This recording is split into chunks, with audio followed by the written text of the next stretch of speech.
The game's not even over yet, but I'm already recording this video, and if you're a Vancouver Canucks fan, I don't know if I properly speak for you. Because I feel a certain way about this game. I think a lot of people that I'm seeing online feel a certain way about this game. Some people are disappointed, some people are this, they're that, or whatever. But you know what I kind of just want to say at the beginning of this post-game review?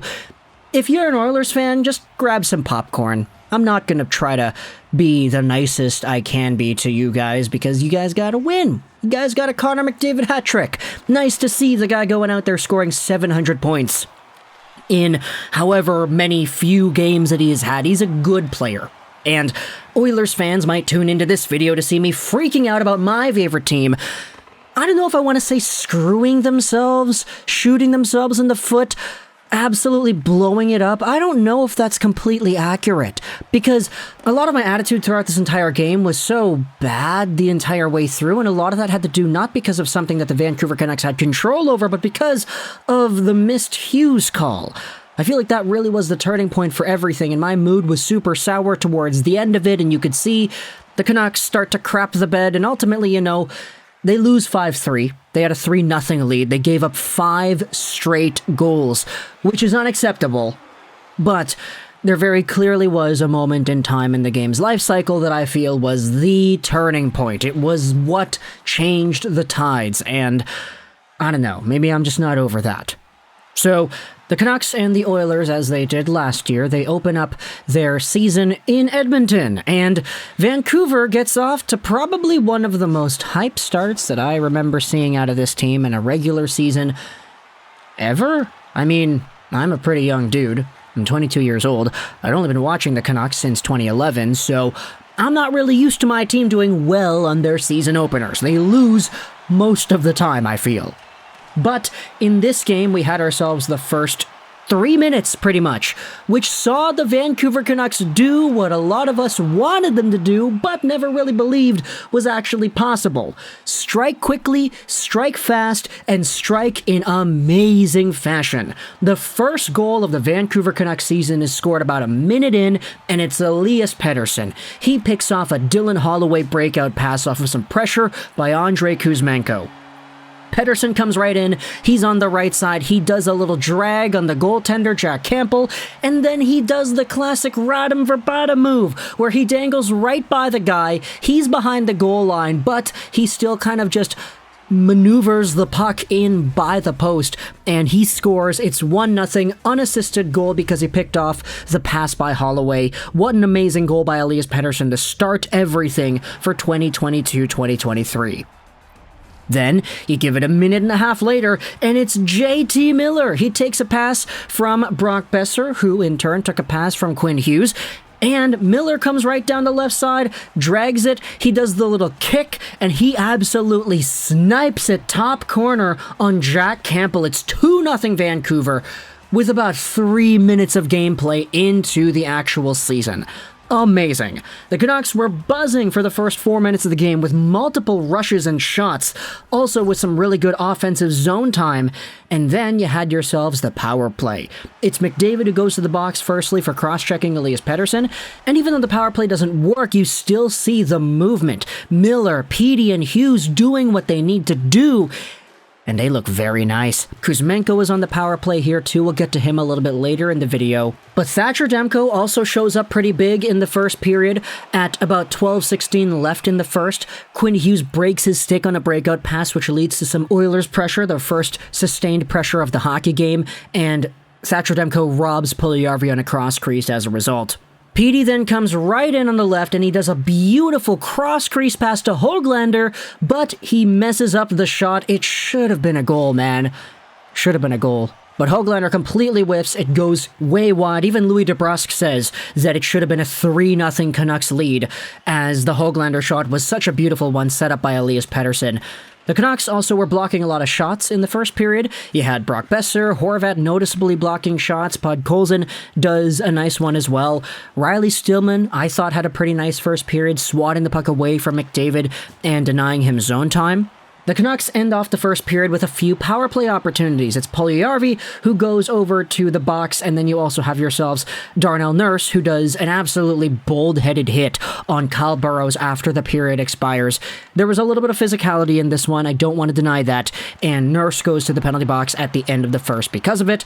And on the second period, hey, guess what? It's that Kuzmenko who takes the puck in on the right side. He crosses it back to the left point to JT Miller. Miller sort of walks in a little bit and then throws a puck right through everybody backdoor for Andrei Kuzmenko, who gets his first of his NHL career. It's 3-0 Vancouver just a few minutes into the second period. 5 minutes later, though, we have what I feel is the ultimate turning point of the game. The Oilers have a power play, and they have some zone time. They're cycling it down low, and eventually it's Quinn Hughes who gets high-sticked by Evander Kane. Kane kind of swats the shaft of his stick partially between the shaft and the blade. It's like right into Quinn Hughes' visor, something like that, and the guy starts bleeding because of it. Hughes is down there on the ice. He's turtling for a good solid 7 or 8, 10 seconds, something like that. Then he gets up, grabs his stick, tries to get back in the play, but the entire time Hughes was down and trying to get back up, the Oilers are just cycling it back and forth. Demko loses his stick, and eventually it's Leon Draisaitl who scores off of a brutal, absolutely stupid play where the referees are not able to say, oh, we screwed up. There was a 4-minute double minor that should have been called to Evander freaking Kane because he nailed Hughes right in the face. The guy's bleeding. The guy's not able to play. Yeah, okay, but screw it. It's 3-1. Vancouver, you conceded the goal. Nothing we can do about that as referees because it's not our job. We missed it. That's that. Oh my gosh. The NHL rulebook sucks, doesn't it? I don't know what it was, but after that moment in the game, I just kind of tuned out. Was watching all the goals that the Oilers scored. They scored a lot more. The Canucks special teams absolutely crapped the bed after this one. I don't know if it's fair for me to use that same excuse for them. Oh, the Canucks power play, their special teams, the penalty kill, it all sucked after because they felt the shifting in energy and they were also pissed off about the Evander Kane no call. I don't know if it's fair to say that for them because they're the NHL players or the professional athletes getting paid millions of dollars, but my energy levels watching the game were completely removed after that. I was just kind of so cynical the entire way through, and the Canucks end up conceding 4 more goals. Connor McDavid gets a hat trick. Darnell Nurse gets a shorthanded goal too. I can point out who I thought had pretty good games. I mean, JT Miller had some pretty nice puck movement along the half boards. Elias Pettersson and Kuzmenko, boy, these guys are great. Absolutely phenomenal hockey players, especially together. Niels Höglander was definitely the passenger on that line because that guy was so inconsistent with his puck skills, what he did without the puck too, he was roving around trying to do things, he seemed indecisive, and he didn't have any good moments either. You had Bo Horvat, whom I thought could have been much better. Connor Garland was trying to do what Connor Garland does, but he just kind of kept getting shut down.